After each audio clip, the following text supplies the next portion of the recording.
Hello दोस्तों, स्वागत है आप सबका आपके अपने चैनल स्टडी विद गोपी गोपाल में। दोस्तों मैं हूं गोपी किशन और आज आ गया हूं आपके सामने तीसरी क्लास को लेकर के। जी हां, हाई स्कूल के जो बच्चों को बहुत ही बेसब्री से इंतजार था जिस क्लास का, आज मैं उसी क्लास के साथ आप सबके सामने हाजिर हुआ हूं। तो दोस्तों आज की मेरी इस क्लास का टाइटल है, लेसन का नाम है द गंगा। जी हाँ, लेसन कौन सा है? द गंगा, जिसके राइटर हैं पंडित जवाहरलाल नेहरू। पंडित जवाहरलाल नेहरू, आप इनकी स्पेलिंग ध्यान रखिएगा दोस्तों।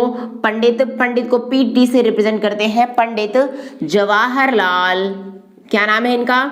जवाहरलाल नेहरू। जी हाँ दोस्तों, ये वही नेहरू हैं जिन्हें हम लोग चाचा नेहरू के नाम से भी जानते हैं। क्या नाम से जानते हैं? चाचा नेहरू। तो दोस्तों इस कहानी में ये एक जो चैप्टर दिया गया है हमारी प्रोज में तीसरे पार्ट के रूप में, बहुत ही इंपॉर्टेंट चैप्टर है और आपके बोर्ड एग्जाम में बहुत ही इंपॉर्टेंट है। इससे कोई ना कोई क्वेश्चन डेफिनेटली पूछा ही जाता है। तो आज मैं इसकी कहानी को सार के रूप में, एक सारांश के रूप में आप सबके सामने लेकर के आया हूं। क्या आप सब लोग तैयार हैं इस कहानी को सीखने के लिए? तो जल्दी से, अगर आप सब लोग तैयार हो तो एक बार जल्दी से वीडियो को लाइक कर दीजिए और जो बच्चे चैनल पर नए हैं तो सब्सक्राइब कर लीजिए, क्योंकि अब मैं कहानी को आगे बढ़ाने वाला हूं। बड़ा ही इंपॉर्टेंट कहानी है जिसमें हमारी संस्कृति को, हमारे भारतीय सभ्यता को इस नजरिए से दिखाया गया है जो कि हमारे लिए, भारतीयों के लिए एक बहुत ही बड़े गर्व की बात है। तो दोस्तों आखिर क्या है इस कहानी में? तो चलिए स्टार्ट करते हैं हम आज की इस सबसे खास और अद्भुत अद्वितीय कहानी को। तो दोस्तों ये कहानी कुछ इस प्रकार से है कि पंडित जवाहरलाल नेहरू जी अपनी एक वसीयत बनाते हैं। वसीयत क्या होती है? जिसको हम लोग इंग्लिश में विल नाम से जानते हैं। विल का मतलब होता है वसीयत। अब वसीयत होती क्या है दोस्तों? ये वही होती है कि जैसे कभी क्या होता है, कोई परिवार के लोग या कोई जो हमारे पूर्वज होते हैं, हमारे पिताजी, कोई घर होता है, उस घर या प्रॉपर्टी उसको अपने बेटे के नाम कर देते हैं तो वो वसीयत बनाई जाती है। तो ऐसे ही पंडित जवाहरलाल नेहरू ने एक वसीयत बनाई। आप लोग सोच रहे होंगे कि क्या ये वसीयत उनकी प्रॉपर्टी की है? तो नहीं, ये वसीयत उनकी प्रॉपर्टी की नहीं है। ये वसीयत है उनके मरने के बाद उनकी अस्थियों का क्या किया जाए इसके बारे में। सर चकराया ना क्या? जी हाँ दोस्तों, आपने सही सुना। ये वसीयत उन्होंने, पहले मैं आपको ये बता दूं दोस्तों, ये वसीयत उन्होंने लिखा कब था? वो जब प्राइम मिनिस्टर बन चुके थे, हमारे यहाँ के प्रधानमंत्री वो जब बन चुके थे, पहले प्रधानमंत्री रह चुके हैं हमारे यहाँ भारत के पंडित जवाहरलाल नेहरू। तो दोस्तों ये वसीयत इन्होंने लिखी थी 21 जून, डेट याद रखिएगा, बहुत इंपॉर्टेंट है। 21 जून 1954 को इन्होंने ये वसीयत तैयार की। 1954, 21 जून 1954 को। और इस वसीयत में दोस्तों क्या लिखा है वही मैं आपके सामने बताता हूं। और इस चैप्टर में, द गंगा चैप्टर में यही बात बताई गई है और इसमें गंगा जी के बारे में बहुत अच्छी खास बात बोली गई है। तो दोस्तों पंडित जवाहरलाल नेहरू जी कहते हैं कि मुझे भारत के लोगों से बहुत प्यार और बहुत सम्मान मिला है। इतना सम्मान कि मैं इन्हें शब्दों में बयां नहीं कर सकता, शब्दों में बता नहीं सकता। और रही बात ये कि एहसान है और इस एहसान को मैं कभी चुका नहीं सकता। क्यों नहीं चुका सकता दोस्तों? उन्होंने ये कहा क्योंकि एहसान, ये प्यार, ये कृतज्ञता, ये एक ऐसी थी जो एक प्रेम, एक ऐसी चीज होती है, एक अमूल्य चीज होती है जिसकी हम ना तो कभी कीमत लगा सकते हैं, ना तो कभी हम इसको चुका सकते हैं। प्रेम, love, affection is non repayable, इसको हम दोबारा किसी को चुका नहीं सकते दोस्तों। तो यही बात बोली गई है कि हमें भारतीयों से इतना प्यार मिला है। पंडित जवाहरलाल नेहरू जी कहते हैं कि मुझे इन भारतीयों से इतना प्यार मिला है कि मैं इसका इतना सा एक छोटा सा भाग, एक फ्रैक्शन पार्ट भी, छोटा सा पार्ट भी इनको वापस नहीं कर सकता। लेकिन हाँ, इनकी उम्मीदों में मैं खरा जरूर रहने की पूरी कोशिश करूंगा। इन्होंने जिस विश्वास से मुझको प्रधानमंत्री बनाया है, इन्होंने जितना विश्वास मुझ पे किया है एक फ्रीडम फाइटर के रूप में, मैं इन भारतीयों को इतना विश्वास जरूर दिलाता हूं क्या कि मैं कभी इनकी उम्मीदों पे निचला नहीं साबित होऊंगा। मैं इनकी उम्मीदों पे हमेशा खरा उतरूंगा, हमेशा अपने पब्लिक का, अपने देशवासियों का भला ही सोचूंगा। तब दोस्तों अब इन्होंने इसके साथ साथ अपने देशवासियों के साथ साथ अपने साथ में जो कार्यकर्ता थे, इनके साथ के कार्यकारिणी थे, उनका भी हित के लिए बोला है। इन्होंने कहा है कि मेरे साथ जो कार्य करने वाले मेरे दोस्त थे, मेरे सीनियर थे, मेरे जूनियर थे, उन सबको भी तहे दिल से सम्मान देता हूँ। क्यों? क्योंकि दोस्तों अब जरा मैं यहाँ पे अपने व्यूज आपको बताता हूँ। हमारे भारत की एक बड़ी ही असीम, एक गौरवपूर्ण एक संस्कृति रही है। इस संस्कृति में क्या होता था कि हम भारतीय, अगर हम चाहे जितने बड़े क्यों ना हो जाएं, हम बड़े हैं लेकिन छोटे जरूर रहेंगे। हम अपना सर एक विनम्रता की मिसाल को पेश करते हुए जरूर झुकाएंगे। और जहां तक कि मैं आपको बता दूं, हमारे प्रधानमंत्री भी आज भी अब इतने बड़े होने के बाद भी एक भारत के प्रधानमंत्री, भारत के एक सबसे प्रतिष्ठित पद पर होने के बावजूद भी अपने देशवासियों को पता है किस नाम से संबोधित करते हैं? संबोधित करते हैं हाथ जोड़ करके, मेरे प्रिय देशवासियों, मेरे प्यारे भाइयों और बहनों, और उनका सर शिद्दत से झुकता है। ये उनका डर नहीं है, वो डरते नहीं हैं, वो उनका सिर इसलिए झुकता है क्योंकि वे भारतीयों से प्यार करते हैं। क्यों झुकता है? क्योंकि उनके अंदर एक सम्मान की भावना है, जो हमारे भारतीय संस्कृति की दी हुई एक अमूल्य विरासत है, जो कि इस पूरी दुनिया में अगर कोई सिखा सकता है तो सिर्फ हमारी भारतीय संस्कृति सिखा सकती है, हमारे भारत के हमारे माता पिता सिखा सकते हैं। तो दोस्तों यहाँ पे पहले प्रधानमंत्री पंडित जवाहरलाल नेहरू जी ने भी यही कहा कि मैं अपने दोस्तों को भी सबसे पहले धन्यवाद ज्ञापित करता हूं, क्योंकि जिनकी वजह से मैं आज यहाँ पे हूँ, अपने देशवासियों की वजह से हूँ, अपने साथ के कार्यकर्ताओं की वजह से हूँ। तो उन्होंने भी मेरा बहुत सहयोग किया, उन्होंने भी मुझे बहुत सम्मान दिया, बहुत प्यार दिया। इसका मैं हमेशा सर्वदा आभारी रहूंगा। आप दोस्तों अब वो इतनी वसीयत में तो पहले अपने दोस्तों के बारे में, अपने साथ के कार्यकर्ताओं के बारे में बताते हैं और अब इसके बाद अब देशवासियों के बारे में भी हो गया। अब अपनी वसीयत का जो मेन मैटर है, आप अपनी वसीयत के बारे में बताते हैं। जरा ध्यान से सुनिएगा दोस्तों, अब कहानी ट्विस्ट लेने वाली है। अब वो अपनी वसीयत में ऐसा क्या बोलते हैं जो कि एक भारतीय के लिए, हर एक भारतीय के लिए गर्व की बात साबित हो सकती है। क्या आप चाहते हैं कि ये बात, गर्व की जो बात है, आपको समझ में आए? अगर आप चाहते हैं कि हर भारतीय को जो मैं बताने जा रहा हूं इस पे गर्व होना चाहिए, तो आप लोग कमेंट सेक्शन में लिख करके, कमेंट बॉक्स में लिख करके जरूर बताइए। तो दोस्तों उन्होंने अपनी वसीयत में लिखते क्या हैं कि दोस्तों अगर मैं कभी, मेरी मृत्यु होती है मेरे भारत देश में, अपनी मौत की वसीयत लिख रहे हैं। यहाँ पे कोई प्रॉपर्टी की वसीयत नहीं है, वसीयत लिख रहे हैं वो अपनी मृत्यु की। बोलते हैं कि अगर मेरी मृत्यु मेरे भारत देश में, मेरे ही देश में होती है, तो मेरी जो अस्थियां हो, मेरी बॉडी को जमीन में गाड़ा ना जाए, मेरी बॉडी को दाह संस्कार किया जाए। जी हाँ दोस्तों, दाह संस्कार एक वर्ड है, जरा समझ लीजिएगा, मैं आपको एक्सप्लेन किया देता हूँ। दाह संस्कार किया जाए उन्होंने कहा। अब ये दाह संस्कार क्या होता है? तो दाह संस्कार बोलते हैं दोस्तों, जो हिंदू रिलीजन को मानने वाले लोग होते हैं, जो हिंदू धर्म को मानने वाले होते हैं, वो इस वर्ड को ज्यादा अच्छे से समझते हैं। दाह संस्कार का मतलब होता है कि वे, पंडित जवाहरलाल नेहरू ये चाहते थे कि उनकी बॉडी को हिंदू रीति रिवाजों के तहत पूरी दिल से, पूरी शिद्दत से, पूरी सभी ईश्वर को, पूरे भगवान को साक्षी मान करके उनके जो पंच भूत से बना हुआ शरीर था, पंच तत्वों से बना हुआ ये पंचभूत शरीर था, इसको पंच तत्वों में विलीन किया जाए, इसको जला दिया जाए। पूरे हिंदू रीति रिवाजों के अनुसार, पूरे सनातन धर्म के रीति रिवाजों के अनुसार इसको जला दिया जाए।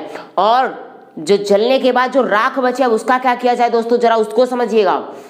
और उसके साथ साथ क्या बोलते हैं, अगर मेरी मृत्यु विदेश में होती है, अगर मेरी मृत्यु विदेश में होती है तो वहां मुझको जला दिया जाए, यहां भी जलाया जाए, वहां भी जलाया जाए। अगर मेरी मृत्यु, कहते हैं मैं विदेश में होता हूं, वहां मेरी मृत्यु हो जाती है, तो मेरी बॉडी को जला दिया जाए, दाह संस्कार कर दिया जाए, लेकिन उसकी राख को भारत के एक उत्तर प्रदेश में एक जिला है प्रयागराज, जिसको पहले इलाहाबाद के नाम से जाना जाता था। तो दोस्तों अब जो इलाहाबाद है वो बन गया है प्रयागराज। तो बोले कि अब मेरी अस्थियों को इलाहाबाद लेकर के आया जाए, इसको हम लोग जानते हैं प्रयागराज नाम से आज के समय में। तो उन्होंने कहा मेरी अस्थियों को प्रयागराज में। अब वो ऐसा क्यों बोले कि प्रयागराज लेके आया जाए? क्योंकि दोस्तों उनका जन्म स्थान था प्रयागराज, इलाहाबाद, इसलिए दोस्तों वो चाहते थे कि मेरी अस्थियों को इलाहाबाद लाया जाए। अब इतना होने के बाद क्या वो चाहते थे इलाहाबाद में गंगा जी में प्रवाहित कर दिया जाए? तो जरा सुनिए, वो बोलते हैं कि मेरी अस्थियों को मुट्ठी भर अस्थियां, कितनी? मुट्ठी भर, मतलब एक छोटा सा पार्ट, बहुत बड़ा पार्ट नहीं, एक छोटा सा पार्ट, छोटे से पार्ट भर। जरा समझिए उन्होंने क्या बोला, मुट्ठी भर मेरी जो अस्थियां हैं, मुट्ठी भर अस्थियों को क्या किया जाए? गंगा जी में प्रवाहित किया जाए। क्यों गंगा जी में? अब वो हिंदू थे या मुस्लिम थे, अब इसका रीज़न तो मैं यहाँ पे इस पार्ट में नहीं बताया गया, ना मैं बताने वाला हूँ। मैं बताने क्या वाला हूँ, जो उनकी विल थी, जो उनकी वसीयत थी, जो उनकी इच्छा थी, उसको बताने वाला हूँ। तो उन्होंने दोस्तों ये कहा कि उनकी जो राख हो, अस्थियाँ मिले, अस्थि अवशेष को, मुट्ठी भर अस्थियों को गंगा जी में प्रवाहित किया जाए इलाहाबाद में आकर के। अब इलाहाबाद में वहाँ पे ऐसा केवल मुट्ठी भर ही चाहते थे, अभी मैं पूरी डिटेल बताऊंगा। अब वो मुट्ठी भर अस्थियां गंगा जी में प्रवाहित करने के पीछे उनके पीछे धार्मिक मनसा नहीं थी। वो कहते मैं धार्मिकता को तो बिल्कुल नहीं मान रहा कि मेरे धार्मिकता के अनुसार यहाँ पे प्रवाहित किया जाए, क्योंकि गंगा भारतीयों की नदी है, भारतवासियों के लिए गर्व की बात है, एक सम्मान की बात है जिस नदी के बारे में। तो कह रहे हैं लेकिन मैं यहाँ पे धार्मिक मंशा लेकर के नहीं आया कि मेरी धार्मिकता को यहाँ पे साबित किया जाए। वो कहते हैं कि मेरा बचपन इस इलाहाबाद में बीता है, इस संगम के किनारे मेरा बचपन बीता है, इस गंगा नदी से जुड़ी मेरी बहुत सारी यादें हैं, इस गंगा नदी में मेरी प्यास को बुझाया है, मुझे तृप्त किया है, मुझे जीवन दिया है, मुझे जीने का सहारा दिया है। और ये गंगा नदी बहुत पुराने भारत की संपूर्ण विरासत भी है, जो सदियों से बहती आ रही है और आज भी बह रही है उसी निश्चल भाव से, उसी निश्चित भाव से, निश्चल भाव से, उसी एक प्रवाह में को बनाए रखते हुए वो आज भी बह रही है और आज भी वो कभी थकी नहीं है। और ये भारत की एक गौरवपूर्ण संस्कृति है, भारत की एक गौरवशाली महिमा है जो कि गंगा नदी उसका बखान करती है। तो कहते हैं दोस्तों, पंडित जवाहरलाल नेहरू कहते हैं कि मेरी अस्थियों को मुट्ठी भर अस्थियां गंगा जी में प्रवाहित किया जाए। और इसके साथ साथ इतिहास के समय से भी इसकी बहुत बड़ी महिमा रही है।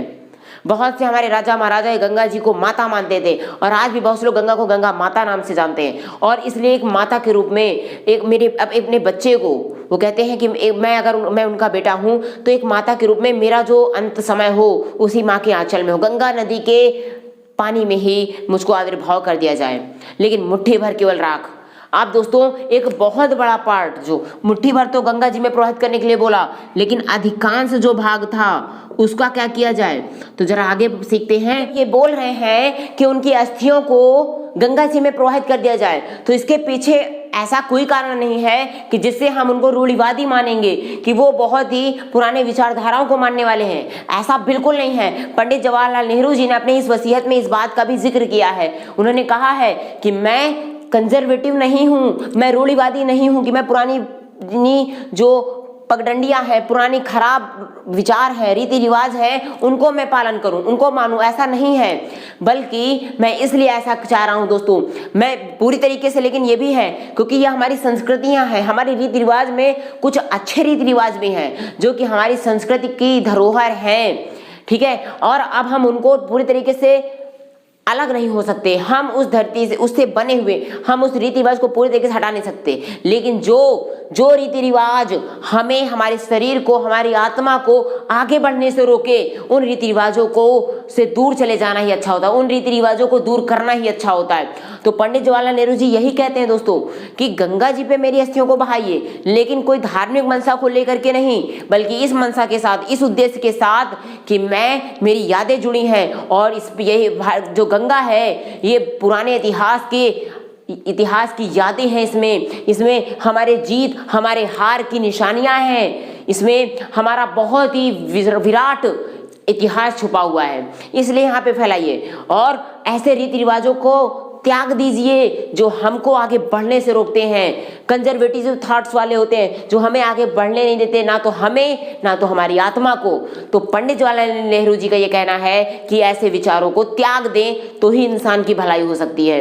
और वे कहते हैं मैं पूरी तरीके से इन विचारों को तो नहीं त्याग रहा, जो खराब है उनको त्याग दूंगा, इसमें कोई राय नहीं, कोई दो राय नहीं है, बिल्कुल त्यागूंगा। लेकिन जो अच्छे विचार हैं, जो अच्छे रीति रिवाज है, जो हमारी संस्कृति को बढ़ावा देती हैं, जो हमारे भारत दर्शन को दुनिया में दिखलाती हैं, एक विराट रूप में उसके दर्शन कराती हैं, उसे मैं त्यागूंगा नहीं, बल्कि उसका प्रमोशन करूंगा, बल्कि उसका क्या कहते हैं, उसका प्रचार करूंगा। लेकिन अधिकांश जो भाग था उसका क्या किया जाए।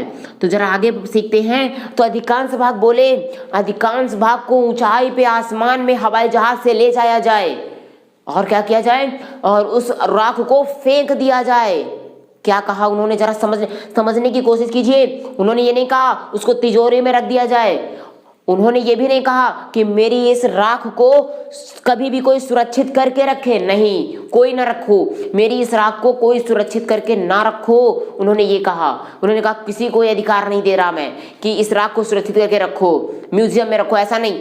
पूरी राख, मुट्ठी भर राख गंगा जी में प्रवाहित कर दो और अधिकांश राख जो बचे बाकी राख, उस पूरी राख को आसमान पे ले जाकर के हवाई जहाज से मेरे भारत की धरती पे फैला दो, बिखेर दो, उड़ेल दो। ऐसा क्यों कहा उन्होंने, क्योंकि उनका मानना था दोस्तों कि ये हमारे भारत के जितने लोग जिंदा हैं, जिस खाने को खा करके, जिस भोजन को करके जिंदा है, वो भोजन आता है किसान की मेहनत से, उस किसान के उसी खेत से आता है। और उनका मानना बिल्कुल सही था दोस्तों। और उन्होंने कहा कि ये जो राख होगी मेरी, उस खेत में जब पहुंचेगी तो वो खेत की मिट्टी में जब मिल जाएगी तो भारत का एक असीम, एक अभिन्न अंग बन जाएगी और भारत से वो कभी भी हट नहीं सकती। अभिन्न का मतलब भारत के हम टुकड़े कर भी दें, भारत को अलग कर दें, लेकिन वो मिट्टी जो रहेगी भारत की मिट्टी ही कहलाएगी।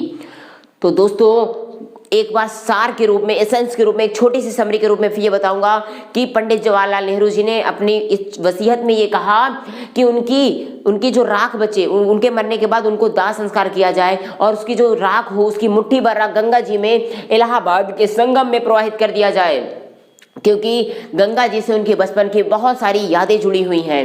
और साथ ही साथ यही गंगा नदी भारत की एक अतुल्य धरोहर का प्रमाण भी है। और जो बचा हुआ भाग है, जो अधिकांश भाग होता है, उसको आसमान पे ले जा करके जमीन पे, खेतों में बिखरा दिया जाए, ताकि वो राख मिट्टी में मिल करके एक मिट्टी के रूप में, मिट्टी में जब मिल जाएगी तो मिट्टी बन जाएगी और वो मिट्टी भारत का अभिन्न अंग कहलाएगी, जिसमें लोगों के खाने के लिए अनाज उगाएगा किसान। और वो किसान भारत के उन सभी लोगों को, भारत को, दुनिया को एक नया जीवन देगा, जिस भोजन को खा करके ये सब जिंदा रहेंगे।